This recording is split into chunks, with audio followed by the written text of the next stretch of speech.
وعلیکم ورحمۃ اللہ وبرکاتہ۔ محترم بھائی نے یہ ایک روایت بھیجی الفتح الربانی مسند مصفی کی ترتیب حدیث 12,755، عربی حدیث 12,755۔ اچھا، اب محترم بھائی یہ مسند احمد کے اندر موجود ہے اور حدیث کا نمبر ہے 23,018۔ ہمارے پاس جو نسخہ نا اس میں 23,018 نمبر پر یہ حدیث موجود ہے۔ برادہ اسلمی رضی اللہ عنہ ہی بیان کرتے ہیں کہ سمیت رسول اللہ صلی اللہ علیہ وسلم یقول ستکون بعدی بعوث کثیرۃ فکونوا فی بعث خراسان ثم انزلوا مدینہ مروا او کما قال۔ اچھا، آپ نے اس روایت کا آگے ترجمہ بھی نقل کیا ہے کہ سیدنا برادہ اسلمی رضی اللہ عنہ سے روایت ہے کہ نبی علیہ الصلوۃ والسلام نے فرمایا میرے بعد بہت سے لشکر روانہ کیے جائیں گے، تم کوشش کر کے خراسان کی طرف جانے والے لشکر میں شامل ہونا اور جا کر مرو شہر میں قیام کرنا، کیونکہ ذوالقرنین نے اس شہر کو بنایا تھا اور اس کے لیے برکت کی دعا کی تھی، یہاں کے لوگوں کو کوئی بری چیز نقصان نہیں پہنچا سکتی۔ اچھا نہیں جی، یہ روایت جو ہے نا تحقیق کے اعتبار سے ثابت نہیں ہے، بہت زیادہ ضعیف ہے، بلکہ یہ بھی کہا گیا ہے کہ یہ تو شبہ یہ ہے کہ یہ موضوع ہوگی، کیونکہ اس کی سند میں اوس بن عبداللہ بن برادہ، یہ جو اوس بن عبداللہ بن برادہ راوی ہے نا، اس پر ائمہ محدثین نے جرح کی ہے، یہ متروک الحدیث ہے۔ اسی طرح اس کا بھائی جو سہل بن عبداللہ اور حسن بن یحییٰ، یہ جو امام احمد کا استاد سند میں واقع ہے جی، ان پر بھی تحقیق کی جائے، ان کے اوپر بھی نظر ہے۔ باقی یہ اوس بن عبداللہ بن برادہ یہ متروک راوی ہے۔ پھر کہتے ہیں جی اس کی جو سہل کی مطابقت ہے یہ حسام بن مسک نے کی ہے، وہ بھی متروک ہے، اور نو بن ابی مریم یہ بھی حدیث وضع کرتا تھا۔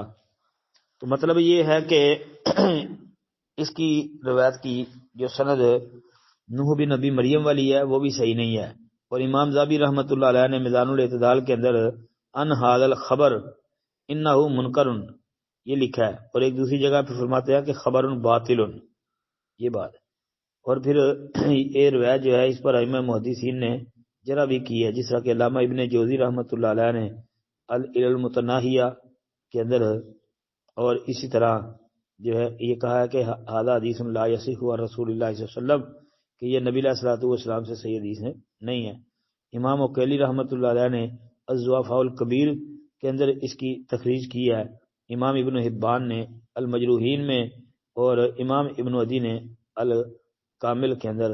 مطلب ائمہ محدثین کے نزدیک بھی یہ روایت ثابت نہیں ہے، تو لہذا اس روایت کے متعلق راجع اور درست اور صحیح تحقیق یہی ہے کہ یہ نبی اکرم صلی اللہ علیہ وسلم کا ارشاد نہیں ہے۔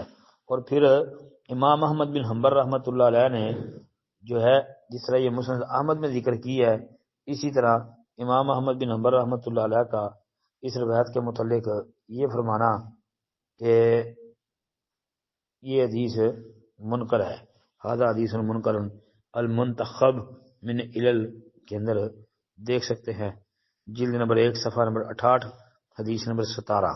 السلام علیکم ورحمۃ اللہ۔ جی وعلیکم السلام ورحمۃ اللہ وبرکاتہ۔ محترم بھائی یہ جو آپ نے پوسٹ بھیجی ہے نا کہ نبی کریم صلی اللہ علیہ وسلم نے فرمایا جو چیز تمہارے پاس نہ ہو اسے بیچنا جائز نہیں، اور نہ ہی اس سے فائدہ اٹھانا جائز ہے جو تمہارے پاس نہیں ہے۔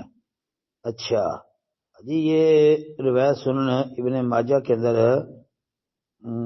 موجود ہے 2188 نمبر پر، اور سند اس کی صحیح ہے۔ نبی کریم صلی اللہ علیہ وسلم نے فرمایا کہ لا یحل بیع ما لیس عندک ولا ربح ما لم یضمن، کہ آپ علیہ السلام نے فرمایا جو چیز تیرے پاس نہیں اسے بیچنا جائز نہیں، اور جس کی ذمہ داری قبول نہیں کی گئی اس پر نفع لینا بھی جائز نہیں۔ مطلب اس کا یہ ہے کہ جس چیز کا بندہ مالک نہیں ہے تو اسے نہ فائدہ اٹھانا جائز ہے اور نہ ہی جس چیز کا وہ مالک بنا ہے جب تک اس کے قبضے میں نہیں آئی، اس کا مالک نہیں وہ بنا، تب تک وہ چیز وہ بیچ نہیں سکتا. جی مطلب تو بالکل صاف اور واضح ہے، بلکہ بظاہر الفاظ سے ہی یہ بات واضح سمجھ آ رہی ہے. جی السلام علیکم ورحمۃ اللہ.